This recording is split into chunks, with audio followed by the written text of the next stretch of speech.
Hey everyone, we are well into 2020. We're a few days in, but we're getting ready to start our first full week. So I know a lot of you guys have been traveling, have been celebrating the holidays, and so now it's time to actually settle in. I know me personally, I just got back from a mini retreat, post holiday, or a last little hurrah before kids go back to school and work really starts to kick in. So it's Sunday here, and we're settling into our first full week in 2020. So I know a lot of you guys have set goals. I'm not into resolutions. I'm going to refrain from using that word, but you've set some goals for yourself in 2020. Some of you guys have set several goals. Some of you guys have just set one or two really big goals. And I talked last week, starting on New Year's Day, about the inevitable obstacles that are going to get in your way. So if you want to scroll back down and watch that video, just some tips and techniques about how to avoid obstacles or ways to overcome them, as well as some tips and techniques for staying motivated. So those two videos are down below. I would encourage you to take a look at them. So what I want to talk about today is making headway towards achieving your goals. So many people get gung-ho when they set those goals and they're on fire with them, and then they just need some tangible tips and techniques. What do I do now?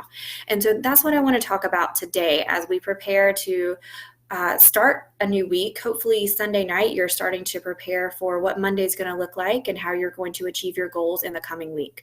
So the first things first, and this is actually something that I talked about way back at the beginning of December, but it applies now maybe more than ever, is to pick one thing.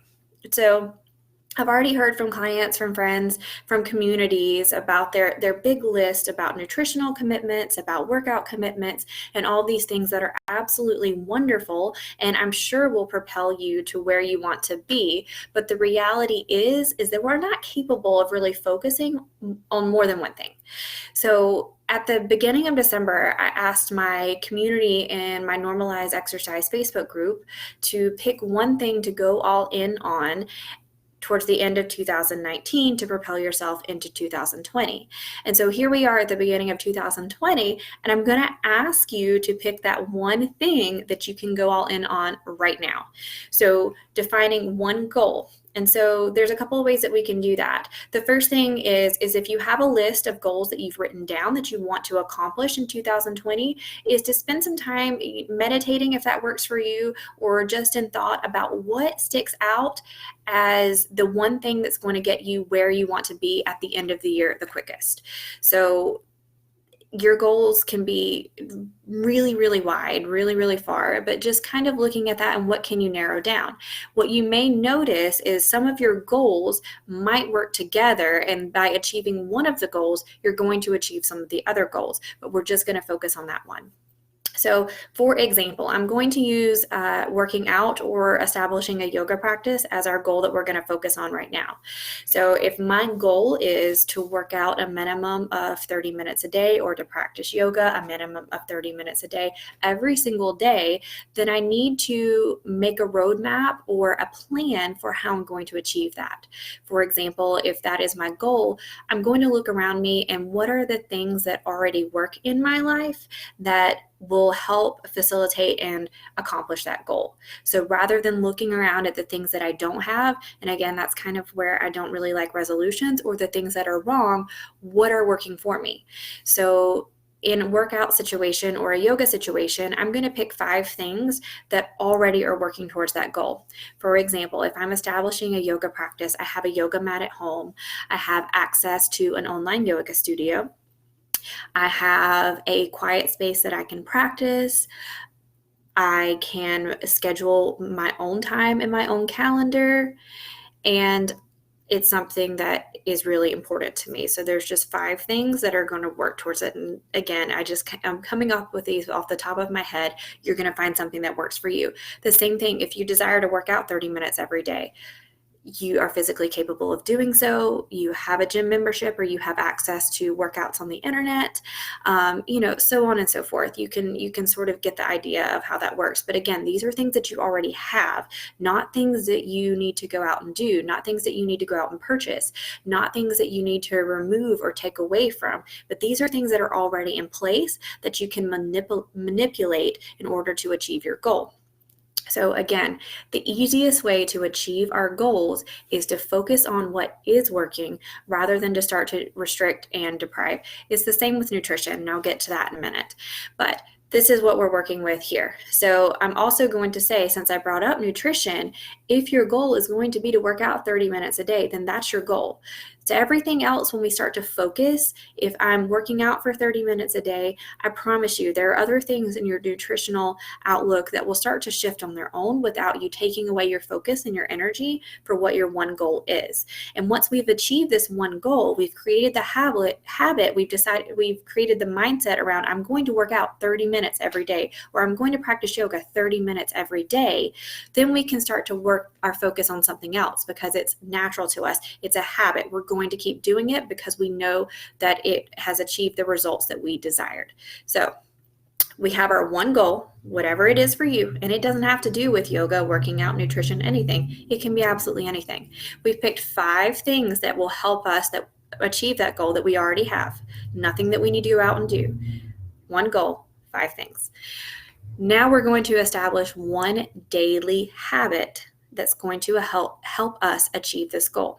So for example, if you have a job, you have children, you have responsibilities during the day, is it going to be better for you to wake up and practice yoga or work out, or is it going to be better for you to wait till the end of the day? For me, 100%, it's always wake up and get it done, but some people work differently. So just figure out what that is for you. And so then you can start to look at your calendar. You can start to plan ahead. And this goes back to those obstacles and that motivation. Figure out what's going to stand in the way of you achieving what you want to achieve. Figure out certain things that are going to motivate you. I didn't speak about this in the motivation video I did a couple of days ago, but one thing when I was establishing a habit of running, I don't like to run, is I love LaCroix. And the only time I would let myself have a LaCroix is if I went out for my run that I had scheduled and planned for myself. So that was motivation. That was my reward.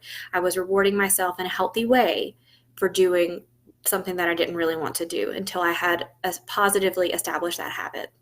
So you can reward yourself. Just figure out what's going to motivate you in order to actually achieve that. And typically it's something that you're not going to get otherwise. So discover your obstacles, discover what's going to motivate you, and then just be honest with what you need to do in order to make that happen. And so, again, I don't want to put too much focus around things that you need to restrict, things that you need to change, things that you need to, quote, improve on, but are there things that you need to prioritize over other things so that you can achieve what you want to achieve? So just getting honest with yourself, and really on Sunday nights, I really like to look at my week. Now we can't always plan for what's going to happen, but you can start to get real with what you know is not going to change in your week, such as a work schedule, such as the fact that you have to get kids ready for school, so on and so forth. And, if you're looking at that and saying 9 times out of 10, by the time it gets to the end of the day, I'm going to be too exhausted to work out, but that is my one goal that I'm focusing on. Can you get up a little bit earlier and make sure you get that workout in? Can you do it on your lunch? Just whatever is most inspiring to you. If it is absolutely dreadful to get up early to work out, but that is your one goal, you can start to maybe play with it and see if you can shift your mindset around that. But if you're absolutely miserable, then it's not a goal that you're going to stick with. So we want to make our goals easy to achieve.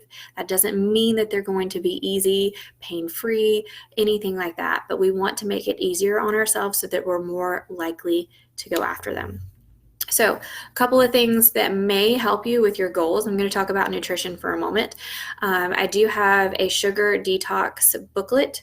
The sugar detox is not going to start until a week from Monday because just, being real with myself, and I know with other clients, we're kind of easing our way into it. New Year's Day was last Wednesday, and so people are getting back to work, kids are going back to school. So just being kind to yourself and being realistic with yourself. But that booklet has everything that you need to get started. Now, I know detox is a super, it's a trendy word, but also a triggering word. And I want you to read through the booklet. I tried to think of different ways to put it, but there really isn't. Sugar is a toxin and we need to get it out of our bodies. And it's something that I personally enjoy. I know I've indulged over the holidays, and I have a feeling that some of you guys have too. So if you want some simple and strategic ways to help remove some of the sugar from your body, then go ahead and download that booklet. And on the 12th, I'm going to send out some yoga practices that are going to help, as well as some daily prompts and tips and techniques to help make that a little bit easier. So on the topic of nutrition, I've noticed floating around Facebook and Instagram, and some things that some clients have brought up to me is there's this whole thing about 20 nutritional things in 2020. And I want to go back to that, focusing on that one thing and why that is essentially setting yourself up for failure, and hopefully help you get a little bit more realistic about that. So again, if you are just starting to get into this headspace, I'm going to encourage you just to pick. Are you going to focus on working out every day? Or are you going to focus on nutrition? Both are super important, but let's give ourselves some grace and focus one at a time. For me personally, when I'm setting goals, I like to go quarter by quarter. So again, if you're working out every day, I can promise you, you're going to start making better nutritional decisions just based on the fact that you want to fuel your body and you want your body to recover well. So that's the first thing. And the second thing is, if this is not something that you're accustomed to, if you haven't really felt the benefits, then it's not something that you're going to stick with, because you're going to make yourself miserable. If you're focusing on working out every day, your body's getting sore, you're a little bit tired, I promise you your energy will go up, and then you start to restrict food from your life, then that's just not really sending those positive signals to your brain that this is something that you want to keep doing. So focusing on either working out daily, or maybe just 5 days a week, or focusing on some nutritional commitments. If a nutritional commitment is something that you really want to start with, I'm going to encourage you to maybe just pick 2 or 3 things that you do every single day, rather than focusing on restricting yourself, rather than focusing on counting calories, jumping on the keto bandwagon, jumping on the Whole30, whatever. If you can just pick 2 to 3 things that you do every single day, and they can be very, very simple, but you're going to ensure that you do them every single day, and that momentum, that consistency is going to compound, and then you're going to see massive results towards your goal. For example, it can be as simple as, I'm going to drink half my body weight in water every single day. Doesn't matter what day it is, every single day I'm going to drink water. Or it could be, I'm going to make sure that every single meal that I consume has protein. We're not counting macros, we're not counting grams. We're just looking to make sure that we're actually consuming fuel for our body rather than just empty food. We want to fuel ourselves, we want to feel better, we want to have more energy, so we need to make sure that we're doing that. And that's a really easy way to do it without worrying about macros, calories, etc., so on and so forth.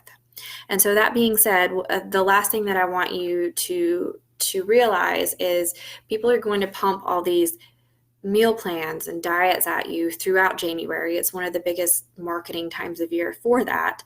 But just realizing that the only diet that works for you is the one that you'll stick with. And so looking at more sustainable lifestyles is best, in my opinion.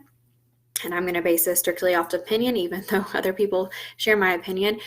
Keto diet is not sustainable. Whole30 is not sustainable. Whole30 in itself is meant to be for 30 days. So just checking in with, are you going to waste time and energy picking something that you're not going to be sustained long-term, be able to sustain long-term, or are we going to starting to build a foundation, habits, and mindset around a lifestyle that we actually can sustain? And that's the same with exercise, yoga, whatever you're doing. It's not worth it to spend all this energy, money, time on something that's going to be done at the end of January, that's going to be done at the end of February. Find something to focus your energy, time, and effort on, something that you can sustain long-term, and it's going to continue to compound, keep your momentum going, and propel you through 2020 and way on into 2021. So if you need some motivation and continued support around any lifestyle change that you're going to be making, my Normalize Exercise Facebook group is still open. This month, we are focusing on fun weekly challenges, weekly recipes, tips and techniques, as well as coaching around mindset. Mindset is super important when you're making any kind of lifestyle change, and it is far more important than choosing what kind of workout you're going to do, what kind of nutritional plan you're going to do. But having a healthy mindset and having a healthy relationship with yourself is going to get you so much further. So if that's something that interests you, then go ahead and pop on in and join. And we're starting tomorrow with our first weekly challenge of 2020. Hope you guys have a great rest of your Sunday, and I will see you soon.